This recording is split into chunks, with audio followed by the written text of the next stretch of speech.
ఏంటే ఉడి చేతులతో వస్తున్నావు? వినాయకుడు బొమ్మను కొంతమ్మని పంపానుగా. కొందామనే వెళ్ళానమ్మా, కానీ దారిలో ఒక చిన్న పిల్లడు ఆకలి అంటే పక్కన మీల్స్ ఉంటే కొని ఇచ్చేసాను. దానం చేయాలంటే 10-20 ఇవ్వాలి, అంతేగాని దేవుడికి ఇచ్చిన డబ్బులన్నీ ఇచ్చేస్తారా?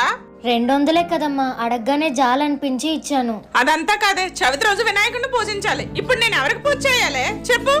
అమ్మా, మనలో మనం చేసే పనిలో మంచితనం ఉంటే ఆ దేవుడే మనల్ని వెతుక్కుంటూ వస్తారు.